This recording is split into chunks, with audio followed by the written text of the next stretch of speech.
तथागत भगवान गौतम बुद्ध, त्यांचा धम्म व त्यांचा सावक संघ या तीन रत्नाला अभिवादन करून बोधिसत्व विश्वरत्न डॉक्टर बाबासाहेब आंबेडकर यांच्या धम्मक्रांतीला पंचांग प्रणाम. उपस्थित उपासक उपासिका, ऑनलाईन बघणारे उपासक आणि उपासिका यांच्या प्रति मंगल मैत्री व्यक्त करून रविवारच्या मिलिंद प्रश्नाचं पठण आणि श्रवण नियमितपणे आपण करत आहोत. आजही त्याचप्रमाणे करणार आहोत.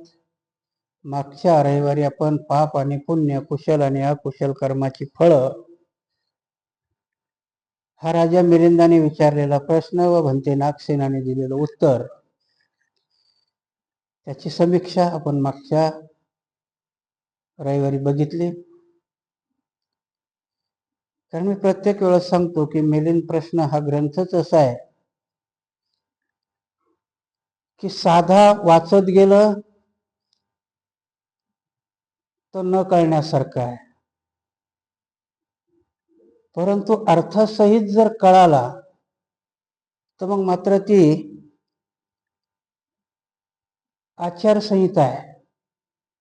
कारण प्रश्नाचे सिक्वेन्स बी असे आहेत की राजा मिलिंदाने विचारलेले आपण जर बघितलं, ह्या मागच्या 2-3 आठवड्यातच आपण बघितलं तर आत्महत्या, आत्महत्यापासून मैत्री, मैत्रीपासून पुण्य आणि पाप, कसा सिक्वेन्स येतो हा की जर अकुशल कर्म केलं तर मैत्री तुटते, मैत्री तुटले तर मग मात्र आत्महत्या करावं लागते. ह्या सिक्वेन्स मध्ये राजा मिलिंदाने, म्हणून भगवान बुद्धांनी व्यर्थ प्रश्नाची उत्तरं दिली नाहीत, पण सार्थक प्रश्नाला डावललं नाही.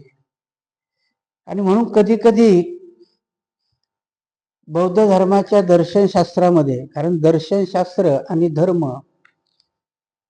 आणि विज्ञान ह्या 3 गोष्टी अशा आहेत,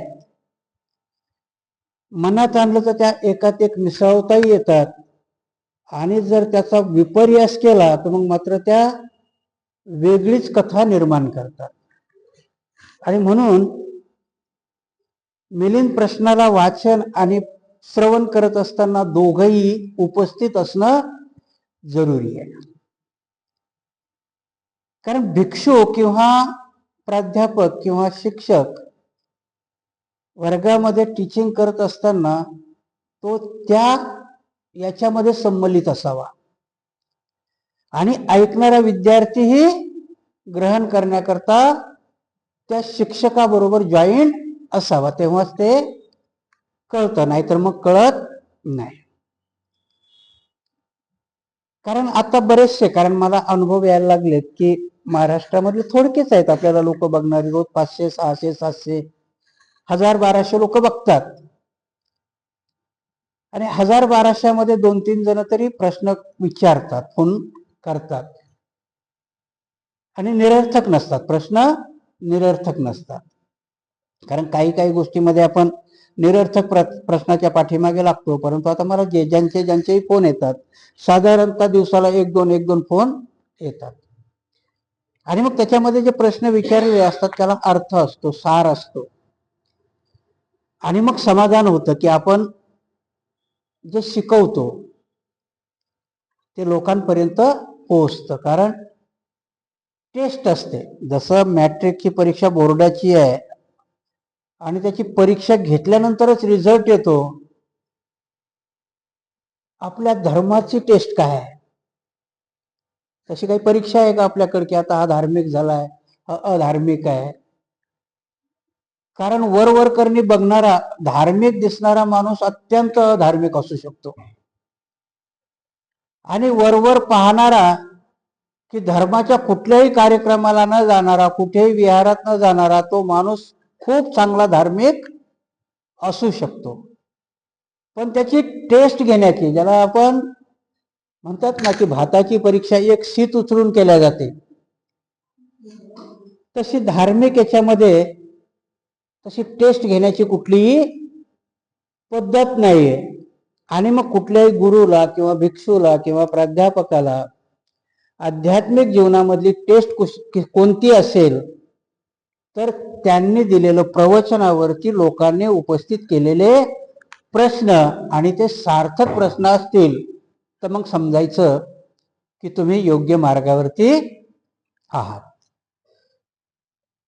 म्हणून पाप आणि पुण्याचा मागचा प्रश्न आपण बघितला. बरेचसे प्रश्नाची मला विचारणाही झाली, त्याच्यावरती मी माझ्या पद्धतीने उत्तरही दिली. त्यांचे समाधानही झाले, कारण त्यांनी बोलताना ते बोलले की हा भंतेजी इथे इथे अडचण होती, समाधान झालं. आणि म्हणून हा मिलिंद प्रश्न साकेत बुद्धविहारामधून वाचला जातो. बऱ्याच जणांनी वाचलाय, नाही असं नाही. युट्यूबलाही बऱ्याच जणांचे ते प्रवचन आहेत, प्रतिक्रिया आहेत. म्हणून काय असतं, हातोटी वेगवेगळी आहे सांगण्याची. त्या हातोटी खातर आपल्याला साकेत बुद्धविहारामध्ये ज्या ह्या ग्रंथाचं पठण आहे, आपण दर रविवारी साधारणतः 1 तासाचं प्रवचन असतं, त्याच्यामध्ये आपण एकच प्रश्न घेतो. मिलिंद प्रश्नाला जवळजवळ 1 वर्ष होत आलाय, आपण तो करतो.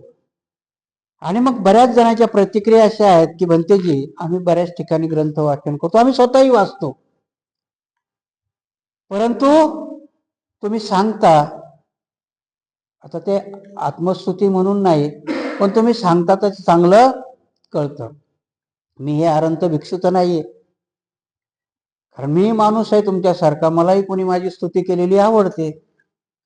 अरंत भिक्षूला नाही आवडत, पण मी काय अरंत नाहीये. आणि म्हणून अरंत नसणाऱ्या भिक्षूला तो जो काय सांगतो त्याचं जर फीडबॅक चांगला येत असेल तर त्याला उत्साह येतो, आणि मग तो उत्साहाने आपले व्याख्यान म्हणा किंवा त्याला जसं समजतं तसं समाजामध्ये सांगणं म्हणा, ते करत असतो. त्याच पद्धतीने आपला साकेत बुद्धविहारामध्ये ह्या ग्रंथाचं पठण आणि श्रवण चालू आहे. माझ्या माहितीनुसार चांगला संकेत आज महाराष्ट्रामध्ये, थोडका का होत नाही, आपण खारीच्या वाट्याने का होत नाही, पण तो जातोय.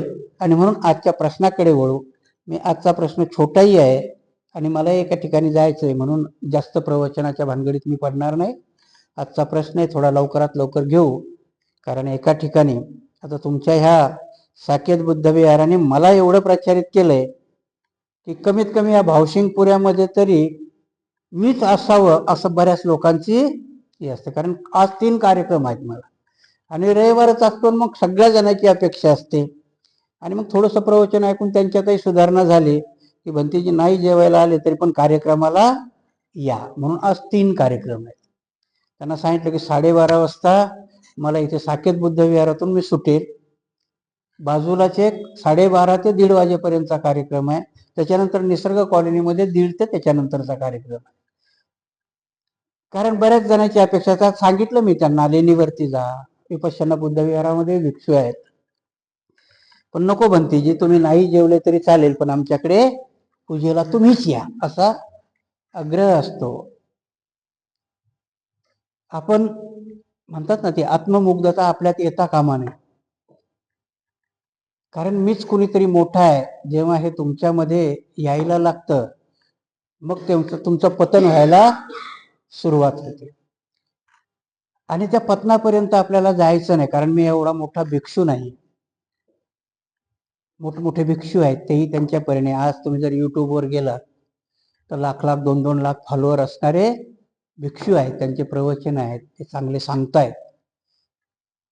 मी 3 वर्षाचा भिक्षू आहे, ज्या परीने सांगता येईल, ज्या परीने करता येईल. आणि म्हणून माझं एक विजन ठेवलेलं आहे. मी कुठल्या कार्यक्रमालाही गेलो तर मी बाबासाहेबाचाच बुद्ध सांगतो. त्रिपिटकातला बुद्ध मी शक्यतोवर सांगत नाही. बाबासाहेबांनी जो उभा केला, बाबासाहेबांनी जो आम्हाला दिला, कारण गरज त्याची आहे सध्या.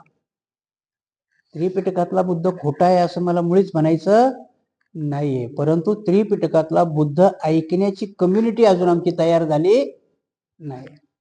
कारण बाबासाहेबाचाच बुद्ध ऐकण्याची आणि सांगण्याची आज गरज आहे. कारण जोपर्यंत, म्हणून मी मागच्या वेळेस केलं, म्हणून मी सांगितलं ना की मागच्या प्रवचनामध्ये मी सांगितलं होतं की मी मांगाचा भिक्षू व्हायला तयार आहे. बरेचशा मातंग लोकांचे फोन आले. त्याच्या पाठीमागचा मला आनंद कुठला झाला की माझे प्रवचन मातंग पण जेव्हा फोन करतात तर याचा अर्थ आहे ते मातंग ऐकतात. आज तुम्ही ऐकणाऱ्या बौद्धांनाही परत मी कधीच नाही याच्यामध्ये कधी आवाहन केलंय का मी की माझं प्रवचन सबस्क्राईब करा, फॉलो करा, शेअर करा, असं मी कधी म्हटलो नाही. पण आज म्हणतो की पूर्वाश्रमीचा महार आणि आत्ताच्या बौद्धांनी माझं एक प्रवचन एका चर्मकाराला आणि मांगाला अवश्य फॉरवर्ड करावं तुमच्या मित्राला. एवढ्या दिवस नाही केलं पण आता नक्की त्या निमित्ताने शोधावं तुम्ही एक मांगाचा आणि एक चंभाराचा मित्र आणि माझं प्रवचन त्यांच्यापर्यंत फॉरवर्ड करा. कारण तुम्ही न करता ते ऐकताय, पण तुम्ही फॉरवर्ड केल्यावर की जो मागचा प्रश्न झाला होता की मैत्री कशी करावी, तर निमित्त लागतं ना मैत्री करायला. अशीच मैत्री होते का? मित्राचा मित्र याचा तसा त्याने मैत्री निर्माण होते. म्हणून आज मी आवाहन करतो की महाराष्ट्रातल्या सर्व पूर्वाश्रमीच्या महार आणि आत्ताच्या हल्लीच्या बौद्धांना की तुम्ही माझा हा व्हिडिओ कोणाला पाठवा का नका पाठवू, पण एका मांगाला आणि एका चर्मकाराला जरूर पाठवा. कारण ते तयार आहेत, तुम्हीच त्यांच्यापर्यंत जायला तयार नाही. कारण म्हणून मला जसे प्रश्न आले मी त्याच्यावरती आता मोठं प्रवचन नाही देणार, पण एक संकेत चांगला येतो की भंतेजी तुम्ही सांगता, तुम्ही सडेतोड बोलता, त्याचा रागही येत नाही कारण ते खरं आहे. आणि म्हणून आपण या मिलिंद प्रश्नाच्या निमित्ताने, कारण मी कधी कधी आउट ऑफ वे जाऊन प्रवचन करतो, प्रश्नाला सोडूनही सांगतो, कधी कधी आणतो प्रश्नाजवळ तुम्हाला फिरून फारून तिथे. परंतु बाबासाहेबाच्या स्वप्नातला बुद्ध जर आम्हाला भारतात न्यायचा असेल तर मग ही सुरुवात आम्हाला केली पाहिजे. आणि म्हणून बौद्धांनी राहिलेल्या ह्या अस्पृश्य जातीपर्यंत बौद्ध पोहोचवणं की जो सध्या आम्ही महारवाड्यातच बंदिस्त केलेला आहे, बाबासाहेबही आणि बुद्धही, हो त्याच्यापर्यंत गेला पाहिजे. कारण तिथे गेल्यानंतर तुम्हाला रिझल्ट येणार आहे. कारण हल्ली आता काय होते तुमची भानगड काय, आता इलेक्शन येत आहेत ना, सध्या चालू आहे, इलेक्शनही चालू आहे. मातंग तुमच्या बरोबर का नाहीये, चर्मकार तुमच्या बरोबर का नाहीये? कारण तुम्ही त्याला धम्म नाही सांगितलं. अर्थ असा होतो, मी मागच्या वेळेसही सांगितलं की नाही की आमचे मोठमोठे भंतीजी खाजगीत आम्हाला म्हणतात की ज्यांनी बाबासाहेबाचं नाही ऐकलं ते तुमचं काय ऐकणार आहे. त्याच्यावर मागच्या वेळेसही मी सांगितलं होतं नाही ते ऐकतील. कारण माझा छोटासा अनुभव आहे की कमीत कमी मला ते प्रवचन झाल्यापासून 10 ते 12 लोकांचे फोन आले आणि परिस्थिती अनुकूल आहे. माझ्याही लक्षात नव्हतं, मी बोलता बोलता बोलून गेलो. त्यांनी मला सांगितलं भंतीजी खूप सुंदर वाक्य तुम्ही वापरलं की खडकावरती बीज पेरता येत नाही. कारण मातंग आणि चर्मकाराची भूमी सध्या खडक आहे. कारण त्या खडकाला तुम्हाला जिराईत वहिती, आमच्याकडे वहिती म्हणतात, म्हणजे ज्याला पेरणी योग्य. कारण धर्मही कुठल्याही गोष्टीत उगवत नाहीये, ती भूमी तुम्हाला पेरणी योग्य करावं लागते. आणि म्हणून मातंग आणि चर्मकाराच्या याच्यावरती रागवू नका. कारण आपण लगेच रागवतो, बाबासाहेबांच्या सवलती तेवढ्या घेतात आणि आमचं ऐकत नाही. कारण ऐकण्याकरता ती भूमी तयार करावी लागते आणि भूमी तयार करण्याचं काम शेतकरीच करू शकतो. म्हणून मांगाला सांगू शकतो तुमचं ऐकणार नाही. आणि म्हणून त्यांना सांगितलं की तुम्ही भूमी तयार करा, बुद्ध सांगण्याचं काम मी करेल, बाबासाहेब सांगण्याचं काम मी करेल, मला जसे माहिती आहेत तसे. आपण सुरू झालो तर त्या भूमीवरती कोणी पेरणी करायला येतं. तुम्ही एकदा शेत करा. ही साकेत बुद्ध विहार आहे. साधारणतः याचं कन्स्ट्रक्शन जर बघितलं तर हे 150 वर्ष पडणार नाही असं माझी भूमिका आहे. 150 वर्ष आपण जगू का? मग भूमी तयार केली, 150 वर्ष लोक इथे येत राहतील. कारण निर्माण करणं याला खूप महत्व आहे.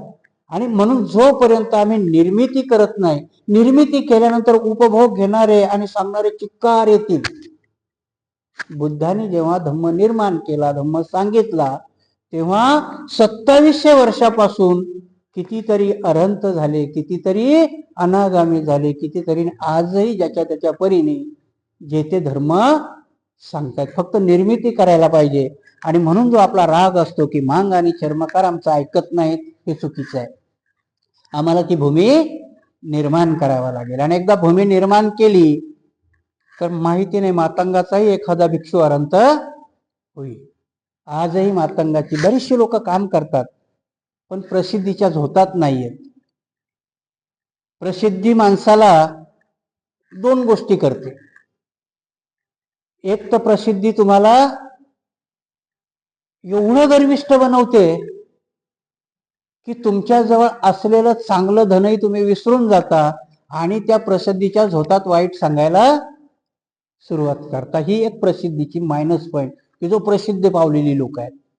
आणि दुसरं एक काम आहे की जो प्रसिद्ध पावला आणि तो खरंच जर नम्रतेच्या आणि विनयाच्या मार्गावर असेल तर तो समाजाचं भलं करतो. ह्या दोन गोष्टी आहेत. आणि म्हणून आपल्याला प्रसिद्धी कुठल्या मार्गाने मिळवायची आणि कुठल्या मार्गाने प्रसिद्धी झोतात राहून काम करायचं हे आपल्याला जेव्हा कळतं तेव्हा धम्माचं काम सुकर होतं, चांगलं होतं. चला, आज मी म्हणता म्हणता बराचसा बाहेर गेलो पण आजचा जो प्रश्न आहे तो प्रश्नही थोडासा विचित्र आहे. ह्या मिलिंद प्रश्नाचे लेखक आहेत भदंत सदानंद. खूप मोठे स्थविरभंतीजी आहेत ते. अभ्यास खूप आहे, आचरण खूप आहे. आणि म्हणून बुद्ध धर्मातल्या आचार्यांना प्राचार्यांना किंमत काय तर त्यांचं प्रवचन अनुभव सिद्ध असतं, अनुभवावरती आधारित असतं. असंच सांगत नाहीत भिक्षू.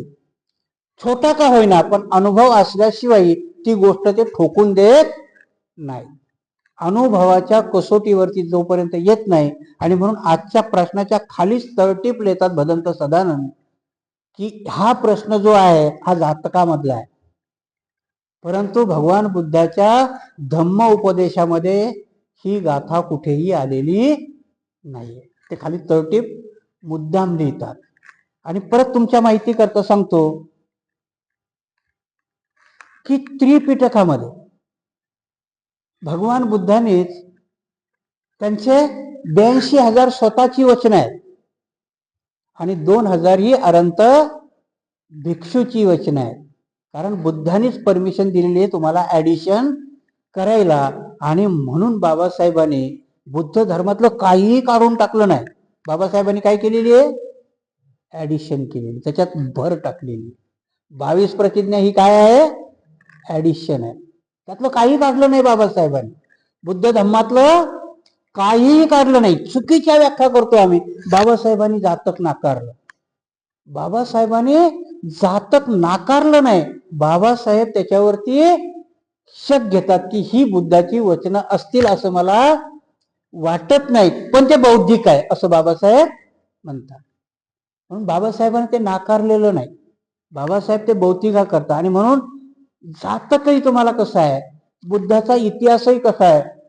कारण बुद्ध सांगताना सांगतात की तुम्ही तुमच्या माझी वचनं तुम्ही तुमच्या मनाची आहे म्हणून सांगू नका. म्हणून एवं मे सुतक. बुद्धाचं कुठलंही त्रिपिटक वाचताना पहिलं काय आहे एवं मे सुतक असं मी ऐकलंय. एकं समयं भगवा विहेरती जेतवने विहेरती. कुठे ऐकलंय तर तिथे ऐकलं.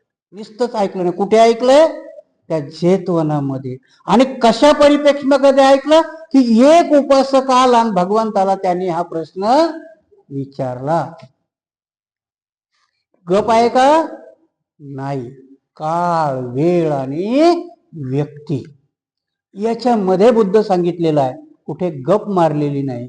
आणि म्हणून मिलिंद प्रश्न हा 6व्या संगीतीमध्ये त्रिपिटकामध्ये ऍड होतो.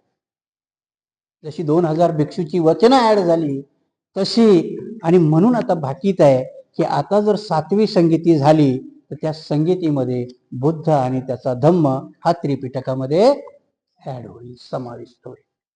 ह्या इथून आम्हाला धम्म कळायला लागला की मग मात्र आमचा हापट पसारा होत नाही. मग आम्ही एकदम परफेक्टपणाने धम्म आत्मसात करायला तयार होतो. आणि म्हणून प्रश्न कुठले आहेत आणि काय नाहीत याला चिकित्सक पद्धतीने करताना, म्हणून सदानंद भंतेजी का उदाहरण देतोय की त्याने ते लिहिलं, काढलं नाही, याच्यातलं काहीच काढलं नाही, पण खाली तळटीप टाकली की ही बुद्धाचं वचन नाही होऊ शकत. आणि म्हणून बघूया आपण, तुम्ही त्याच पद्धतीने ऐका काय लिहिलंय ते आपण बघूया.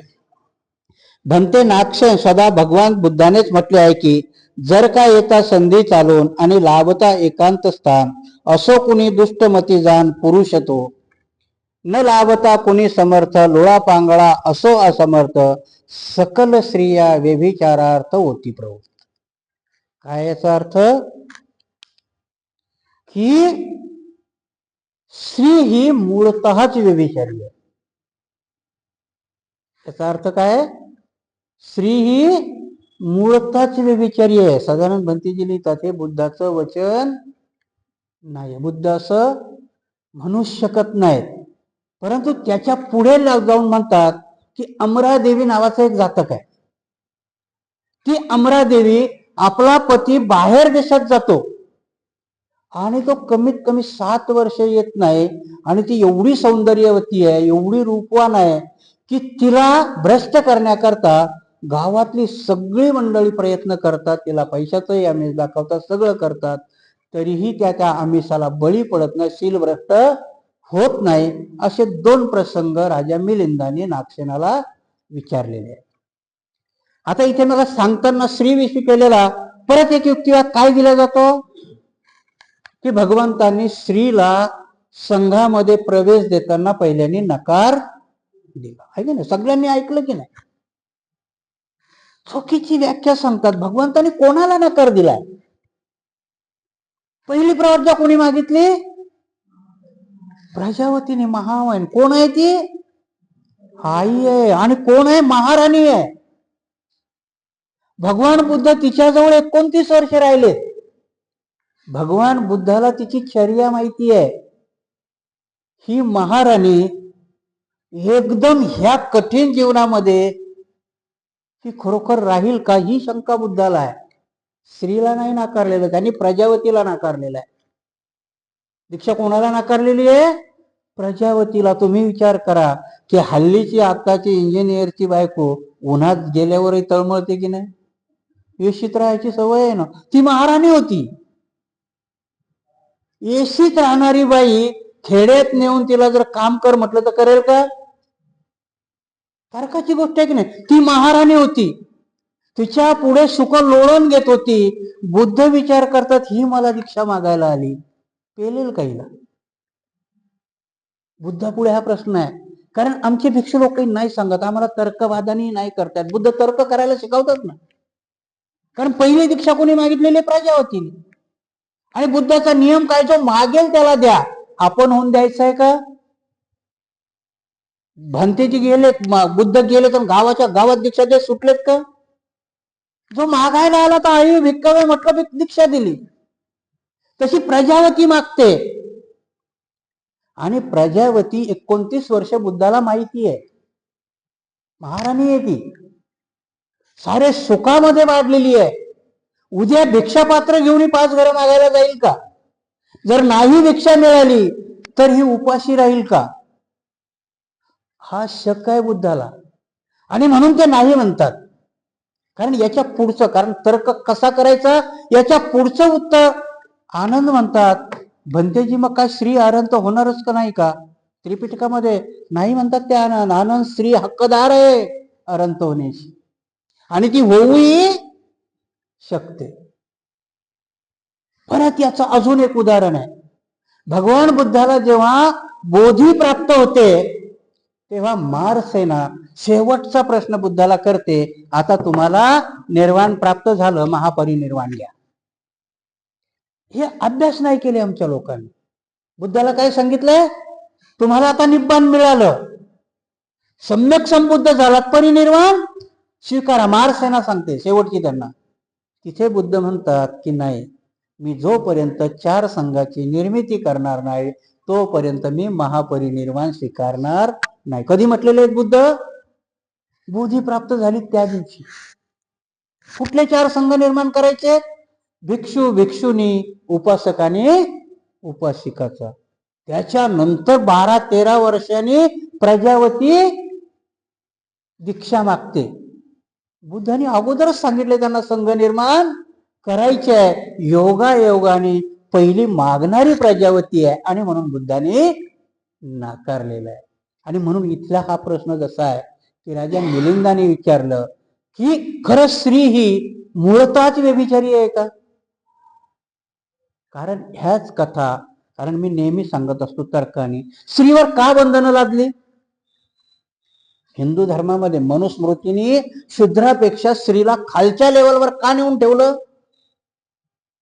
त्याच्यानंतर शूद्राला का नेऊन ठेवलं? कारण स्त्री आणि शूद्र हे खरे बुद्धाचे फॉलोवर आहे. आणि चिकित्सक आहे. आजही तुम्ही दुकानात दोघं नवरा बायको जा, पुरुषाची वृत्ती काय असते? लवकर घेन चल. बाई नाही म्हणते, ती 4 दुकानं हिंडते.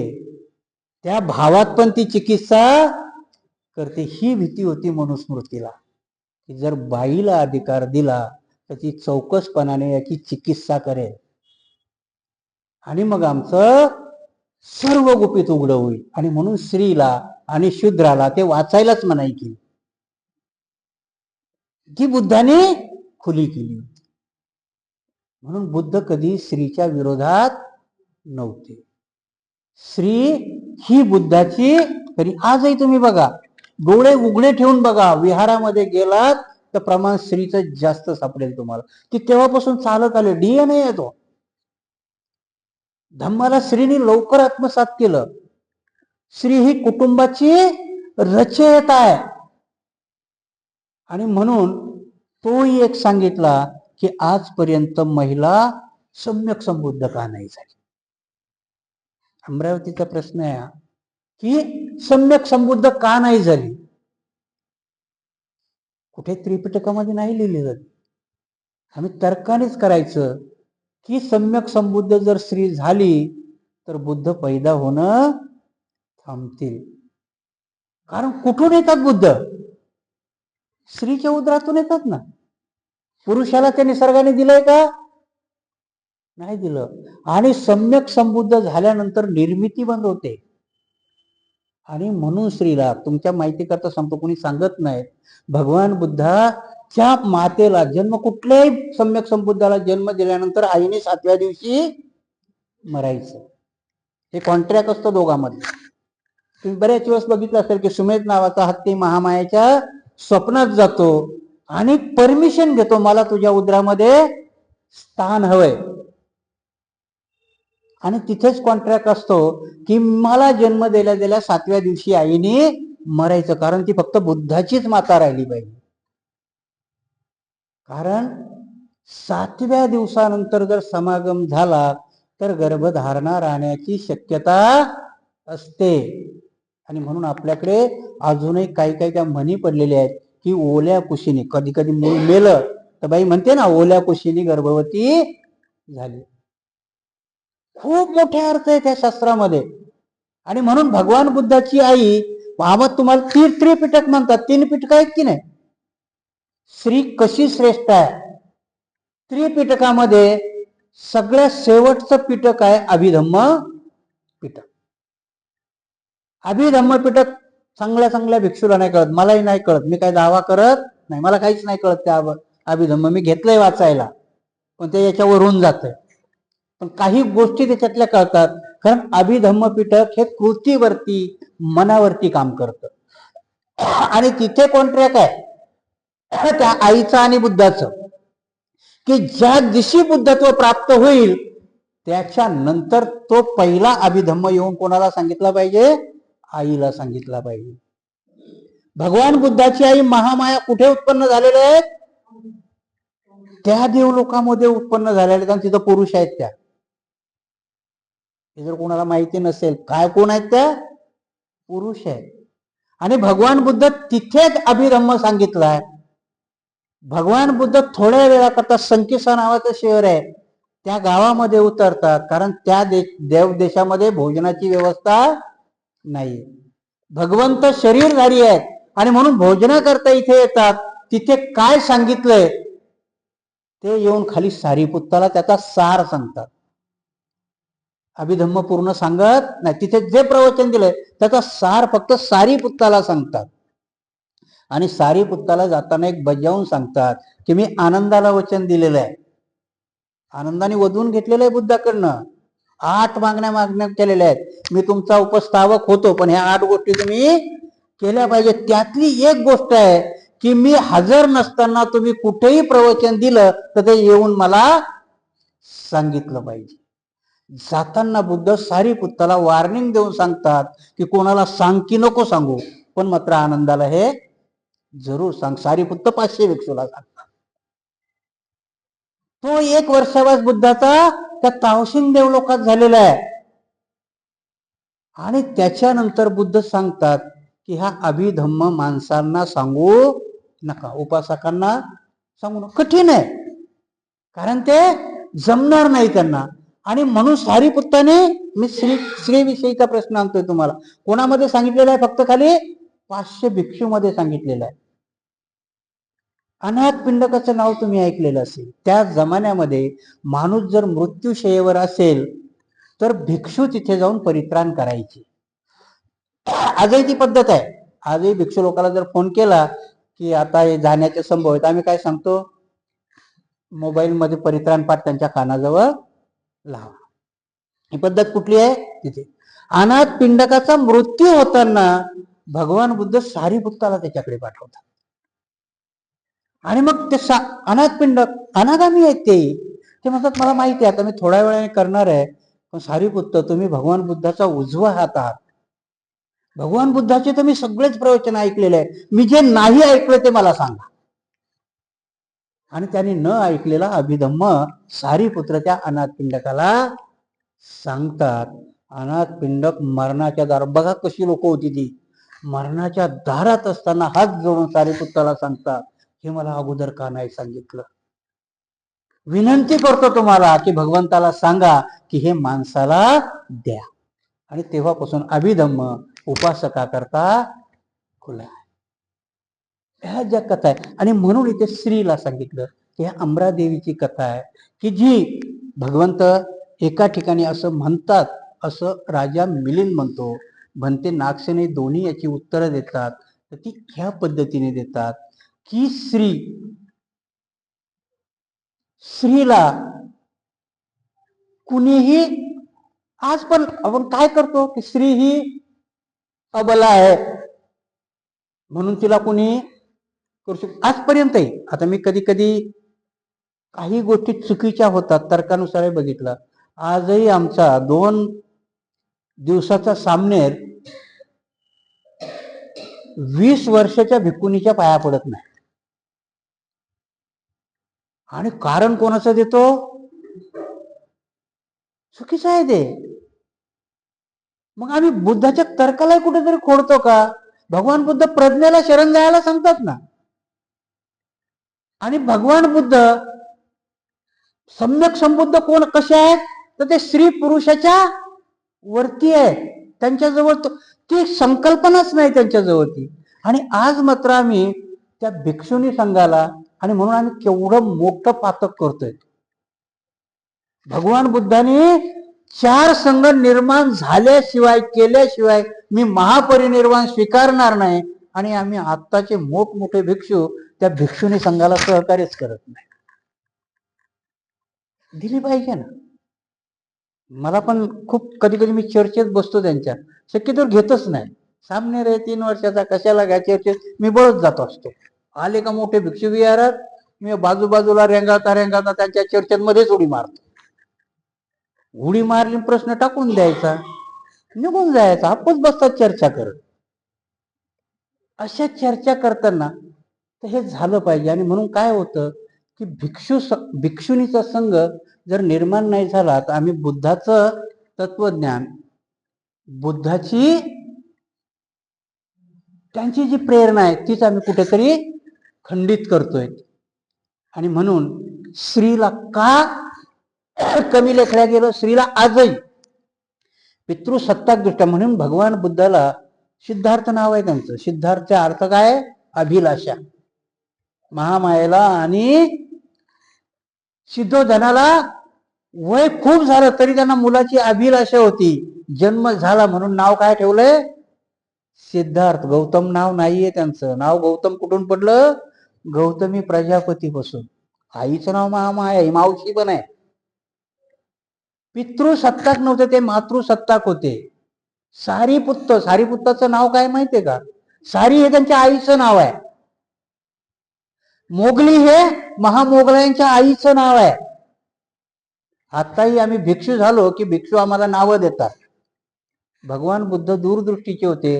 सारीपुत्ताला त्याच्या आईहून नाव दिलं सारीपुत्त. जी सारी त्यांची आई सारीपुत्ताचा शेवट लोक तिरस्कार करत होती, कारण तिचे सगळेच मुलं भिक्षू झाले होते. हे ते बाईचं हृदय असतं. पण सारीपुत्ताने आपल्या आईच्या ऋणातून मुक्त होण्याकरता परिनिर्वाण कुठे स्वीकारलं? तर आईच्या घरामध्ये. तिथे गेले ते भगवान बुद्धाची परमिशन घेऊन आईच्या घरामध्ये, मला महापरिनिर्वाण स्वीकारायचं. आणि त्यावेळेस तिला तो दैदिप्यमान आपला पुत्र दिसला आणि ती सारी अरहंत झाली. कितीतरी प्रयत्न केल्यानंतर नाही. मग आताही आम्हाला लोक विचारतात की भगवंताच्या प्रवचनामध्ये बसल्यानंतर लोक अनागामी, सकृतागामी, श्रोतागामी व्हायचे. आता एक बी का नाही होता. म्हटलं बाबा भिक्षूच नाही होत, लोकच बाजूला राहू दे. भिक्षू झाला पाहिजे ना पहिला. जेव्हा भिक्षू होईल तेव्हा खूप पुढे होईल. का होत नाही? तर तेव्हा अभिधम्म आहे.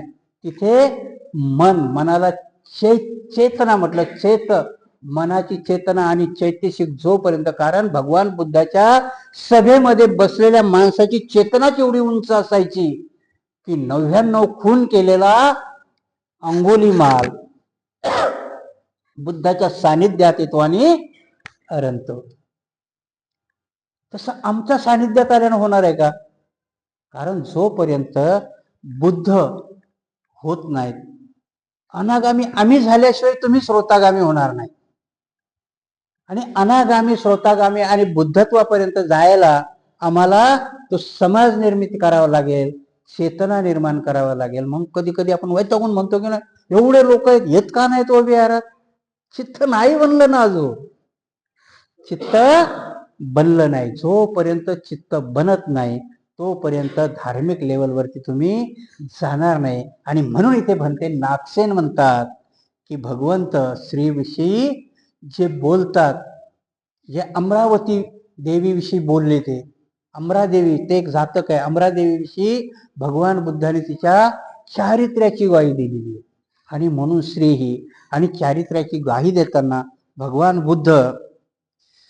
बुद्धाने ती अमरादेवी का चारित्र्यवान आहे? आता आपण एक गोष्ट विचार करतो की नाही, आत्ताच्या याच्यामध्ये सगळ्यांना चारित्र्यवान बायको हवी. चारित्र्यवान नवरा व्हायची तयारी आहे का कोणाची? चारित्र्यवान तेव्हाच होऊ शकतो. का राहिली अमरादेवी? तर भंते नागसेनाने हे 28 गुण पुरुषाचे सांगितलेले आहे की जे तिच्या पतीमध्ये होते. मी ते 28 गुण फक्त खाली तुम्हाला वाचून दाखवतो.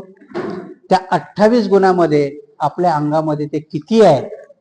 कारण जोपर्यंत पुरुषाच्या अंगामध्ये हे 28 गुण नसतील, म्हणून आपण कधी कधी आता व्यावहारिक जीवनामध्ये म्हणतो की नाही, पती आणि पत्नीचं नातं कशावर अवलंबून असतं? विश्वासावरती असतं. ज्या दिवशी दोघांमधला एकाचा जरी विश्वास डळमळीत झाला, मग मात्र ते नातं तुटतं. आणि म्हणून जर ते नातं घट्ट असायचं असेल तर पार्टनर दोन्हीही दोघांच्या लायकीचे असावे. आता आम्ही हल्ली अपेक्षा कशाने करतो? म्हणून मी कधी कधी विनोदाने सांगतो ना की अजूनही बघण्याचा कार्यक्रम कोणाचा असतो? मुलीचाच आहे ना. मुलाला बघायला आलेत का आजपर्यंत कोणी? उलट करा बरं एकदा उलट की पोरीने 10-12 पोरी मिळून पोरग बघायला जायचं, मस्त थाटात राहायचं, यानं चहा बनवून आणायचा आणि न प्रश्न विचारायचे. विचित्र वाटतं की नाही? विचित्र नाहीये ते. कारण हे हळूहळू ही प्रॅक्टिस होता मातृसत्ताकातून तुम्ही कधी पितृसत्ताकात जाऊन पोहोचला तेव्हा कळलंच नाही. कारण मातृसत्ताक याच्यामध्ये आई शोधायची, आणि यायला लागला बघा, गोल असतं की नाही ते फिरून येतं. आता हल्ली पोरी आडनावापर्यंत आल्या, लावतात की नाही? खरात मोरे, त्याच्या माहेरचं आडनाव मोरे असेल, इकडं खरात असेल, ते दोन्ही लावतात. काही दिवसांनी मधातला नवरा बाजूला होईल आणि तिचंच नाव पुढे आहे. थोडे थोडे आता यायला लागले, आईचं नाव लावतात. तो एक बीजेपीचा मंत्री होता, शपथ घेताना त्याने आईच्या ना पुढे लावलेली होती. याच्या पाठीमागचं कारण काय होतं की श्री हे धम्माला अनुकूल आहे. धम्माला अनुकूल असतात, तिच्याकडे जबाबदाऱ्या किती आहेत. चारित्र्य सांभाळणं ही तिचीच जबाबदारी, प्रपंच सांभाळणं ही तिचीच जबाबदारी आहे. आणि तरी वर्ण म्हणतात की ती व्यभिचारी आहे, ती व्यभिचारी होते. मनुस्मृतीमध्ये तर तिला एकांतात भावाबरोबरही बसू नये असं मनुस्मृती म्हणते. भावानी बहिणी बरोबर एकांतात बसू नये, कारण स्त्री त्याला पण विचलित करेल असं मनू म्हणतो. कर्मट आहे की नाही. त्या नात्यालाही गालबोट लावल्याला मनू कमी करत नाही, त्या स्त्रीला एवढ्या खालच्या लेवलला नेऊन ठेवतो. बुद्ध तसं नाही. म्हणून सदानंद भंतेजीने इथे खाली ओळ लिहून ठेवली की ही बुद्धाची वाणी नाही, बुद्ध असं म्हणू शकत नाही. कारण स्त्रीला एवढं मोठं लांछन ते कधीच लावू शकत नाही. सम्यक संबुद्ध आहे. आणि म्हणून भगवान बुद्धांनीच ती अमरादेवी का पतिव्रता होती, का पवित्र होती, त्याला कारण तिचा पती होता. आणि हीच कथा बघा, तुम्ही तुळस बघितली असेल की नाही, दारात तुळस लावलेली असते, ती दारात आहे, तिचं नाव वृंदा आहे. त्या तुळशीची कथा लिहिलेली आहे, वृंदा नावाची ती एक, ही आणि तिच्या पतीचं नाव जालंधर आहे. तो जालंधर मरत का नाही, तर ती पतिव्रता आहे. याच्या पाठीमागचा अर्थ काय समजून घ्यायचा मला, तुम्ही यशस्वी कधी होता की घरातली स्त्री जर मजबूत असेल तर. जर स्त्री मजबूत नसेल तर तो संसार 99%, एखादं सोडून द्या. लोक म्हणतात ना मोदी कसा झाला, बायको सोडून पण पंतप्रधान झाला, ते एखादा अपवादात्मक आहे. परंतु स्त्री ही संसाराची खूप मोठी धनराशी आहे. आणि म्हणून इथे नवऱ्यामध्ये ते गुण असले पाहिजे. कारण नवऱ्यामध्ये ते गुण नसतील तर मग मात्र स्त्री तशी होऊ शकत नाही. तर भंते नागसेन सांगतात की तिच्या नवऱ्यामध्ये हे गुण होते. या गुणाची मी आता पूर्ण चिकित्सा नाही करणार, परंतु सांगणाऱ्या त्या 28 गुणामध्ये सांगितलं की महाशोध हा त्याच्या पतीचं नाव आहे, त्याच्यामध्ये हे 28 गुण होते. तो पहिला गुण होता की तो शूर होता. शूर असूनच नुसतं भागत नाही, तो नम्रही होता. आता आमचं काय झालंय भानगड, एखादा पैलवान असतो, त्याच्या अंगात भरपूर ताकद आहे म्हणून तो कोणालाही मारत सुटतो. ऍक्च्युली त्याला ताकदवान म्हणत नाही. ताकदवान कोणाला म्हटलं गेलंय की त्याच्या शरीरामध्ये भरपूर ताकद आहे पण तो निर्बलावरती हल्ला करत नाही, त्याला शूर म्हटलंय. त्याला ताकदवान म्हटलंय की जो निर्बलाची रक्षा करतो, निर्बलावरती हल्ला करत नाही. येऊ द्या त्यांना, करू द्या त्यांची मस्ती, आपण विचलित नका, कारण त्यांना सवय लागू द्या. आपण मागच्याच प्रवचनात सांगितले ना. तो शूरही होता, नम्र होता, पापाचा संकोच बाळगणारा होता. जसं स्त्रीकडे चारित्र्याचं सर्टिफिकेट मागता तसा तिचा नवरा पण तो परदेशात असला तरी पापाचा संकोच पाळणारा होता. पाप करणारा होता का? पाप करणारा नव्हता. पुष्कळ मित्राचा संघात. हल्ली आपण काय केलंय की संघ निर्माण करायचा म्हणजे काय करायचं, चिवरधाऱ्याचा संघ असतो का उपासकाचा संघ सांगितलं ना. म्हणून मी जसं पहिलंच आव्हान केलं तुम्हाला की मित्र जर तुमचे नसतील चर्मकाराने मातंत बनवा, त्यांच्यामध्ये बनवतो. नका सांगू ना धम्म, त्यांना वाईट गोष्ट वाटते सुरुवातीला बाबासाहेब नका सांगू, व्यावहारिक जीवनावर मित्र बनवा आणि मग हळूहळू त्यांना सांगायला सुरुवात करा. कारण ज्या माणसाकडे पैशाच्या संचयापेक्षा माणसाचा संचय असतो तो माणूस जास्त प्रभावित असतो. ज्याच्याकडे माणसाचा संचय आहे, भिक्षू लोकांना का लोक मानतात, त्यांच्याकडे उपासकाचा संघ आहे ना. एकही भिक्षू तुम्हाला असा दिसेल का की एकल कोंड्या जाऊन बसलाय वनात तिकडेच राहतो, असं नाही. तो बसणारा भिक्षू तो त्याच्या निर्वाणाच्या पाठीमागे असेल, पण जो समाजामधला भिक्षू आहे त्याला उपासकाचा संघ आहे. आणि म्हणून पुष्कळ मित्राचा संघाची तिचा नवरा होता. क्षमाशील असते. क्षमा करणं हे धैर्यवानाचं काम आहे. क्षमा करणं आणि क्षमा मागणं दोन गोष्टी आहेत. कारण मी जर काही अपराध केला तर क्षमा मागणं हे औदार्य माणसामध्ये असलं पाहिजे. आणि पुढच्याने न मागता क्षमा करणं याला क्षमाशील म्हटलं. मी क्षमा मागतोय आणि माझा अपराध जर दुसरा कोणी केलाय तर त्यानं न मागता मी त्याला क्षमाही करून टाकतो, याला क्षमाशील म्हटलं. असा तिचा नवरा होता. दुसरा तो ध्येयवादी होता. ध्येयाच्या पाठीमाग धावण्याकरता अधिष्ठान करावं लागतं. आपण सध्या ध्येयवादी आहोत का? नाही. ध्येय निश्चित नाही. आपलं ध्येय ज्या दिवशी आपण निश्चित करू, काही ध्येय आहेत आपल्याकडे. कुठलं ध्येय आहे की जर मुलगा 11वी 12वी असं तर त्याच्या पुढे ध्येय आहे की मी क्लास 1 ऑफिसर होईल, क्लास 2 होईल, क्लास 2 झाल्यानंतर लग्न करेल, लग्नानंतर गाडी घेईन, गाडी घेतल्यानंतर बंगला घेईन. ह्या ध्येयाच्या पाठीमागे धावतोय तो. म्हणून मी नेहमी सांगत असतो की माणसाला दोन माणसं आहेत ती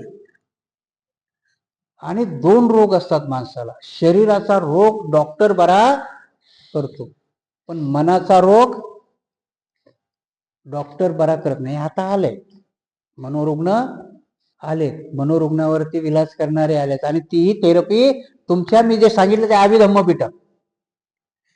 तुम्ही जर मनोरुग्ण ह्या डॉक्टराकडे गेलात तर तो कशावर विलास करतो?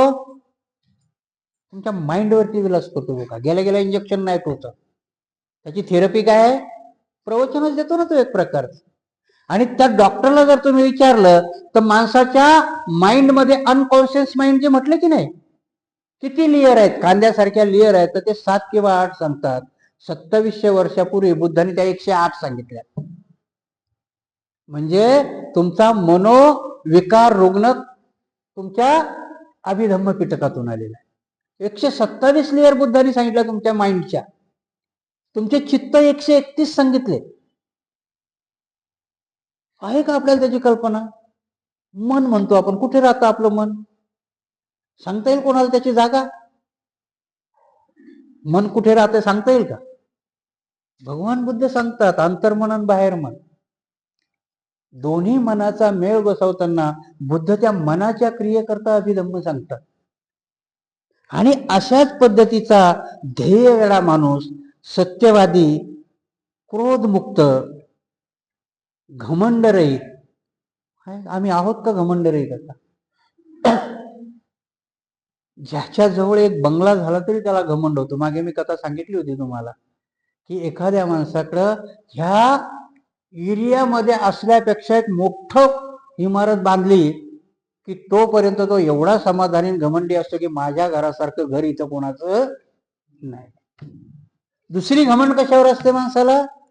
पैशावर. तिसरी घमंड असते माणसाला माणसाच्या बुद्धीची. नंतरची घमंड असते सौंदर्याची. आणि ह्या कुठल्याही घमंड टिकाऊ आहेत का? घमंड रहित माणूस असावा. याचा अर्थ असा नाही की तो भिकारी असावा. भिकारी तर मुळीच बुद्धाला पसंत नाहीये. आणि म्हणून हा तिचा नवराही तसा घमंड रहित होता, द्वेष रहित होता, कर्तव्य पारायण होता, उत्तम कामात स्वतःला गुंतवून ठेवणारा. आपण काम म्हणजे कर्म सांगितलं की नाही. आज आपलं जे काम आहे, आपण नोकरीवर जातो, हे आपलं काम आहे. बुद्ध त्याला कर्म म्हणतात. सम्यक आजीविकेमध्ये आपलं काम समाविष्ट करून घेतलं म्हणून बुद्ध त्याला कर्म म्हणतात. आपण काम करत असता. म्हणून मागच्या वेळेस मी पाप पुण्याच्या संकल्पनेमध्ये ऑर्डनन्स फॅक्टरीमध्ये काम करणारा माणूस हा अकुशल कर्म करत नाही, कारण त्याची ती सम्यक आजीविका आहे. अशाच पद्धतीचं निष्कपट प्रवृत्तीचा, बुद्धिमान, संपत्तीशाली, कीर्तिमान, ज्ञानी, आपल्याकडे येणाऱ्याचे हित चिंतणारा, सर्वच लोकांकडून प्रशंसा पावलेला, धनवान, यशस्वी आणि विद्वान असा होता. हे 28 गुण त्या अमरादेवीच्या पतीमध्ये होते. आणि म्हणून आजही आपण म्हटलं की पती हा जर सक्षम असेल, पती हा स्त्रीला दुःखमुक्तीपासून दूर नेणारा नसेल, तर चॅलेंज मी सांगतो की त्या माणसाची पत्नी कधीही व्यभिचारी होत नाही.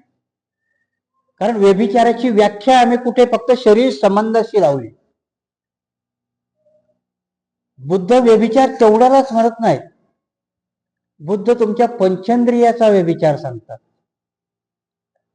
पंचेंद्रिय म्हणजे तुमचे जे ज्ञानेंद्रिय आहे त्याचा व्यभिचार सांगतात, की डोळ्यांनी पण व्यभिचार केल्या जातो, कानानेही व्यभिचार केल्या जातो, तोंडानेही व्यभिचार केल्या जातो. ह्या व्यभिचारापासून मुक्त राहणं, आपण फक्त खाली व्याख्या ही शरीर धर्माशी जोडली. व्यभिचार हा स्त्रीच्या शरीर धर्माशी जोडला. भगवान बुद्धांनी ज्ञानेंद्रियाची व्यभिचारिता सांगितली. आणि म्हणून भगवान बुद्ध म्हणतात की जो मनाला जिंकतो, जो मनावर राज्य गाजवतो, तो खरा वीर आहे, तो खरा शूर आहे. आणि ह्या मानाने पुरुषापेक्षा स्त्रीमध्ये, तसे स्त्रीला भगवान बुद्धांनी नियम जास्त लावले. का लावले? तर स्त्रीमध्ये पुरुषापेक्षा ते गुण जास्त आहेत. पुरुषापेक्षा शोषिकता ही स्त्रीमध्ये जास्त आहे. तुम्ही नाही शोषिक होऊ शकत, ती शोषिक आहे.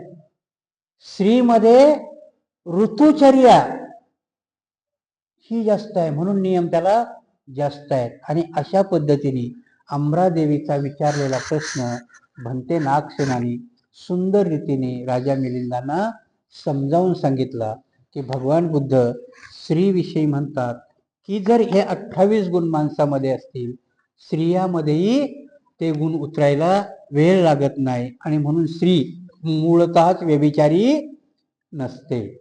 स्त्री ही जसं पुरुष असतो तशी स्त्री उलटी, पुरुषापेक्षा स्त्रीला 5-6 गुण जास्त दिलेले आहेत. आणि त्या गुणामुळे स्त्रीला, म्हणून आजही आपण जर बघितलं तर स्त्री, आणि म्हणून बघा ना योजना कशा निघतात, लाडकी बहीण. त्यांना माहिती आहे की तिने एकदा स्वीकारलं तर मग ते खरं आहे का खोटं आहे ते बघत नाही, इमानदारीने काम करते, आहे की नाही. 1500 रुपयात देवा भाऊला निवडून देते.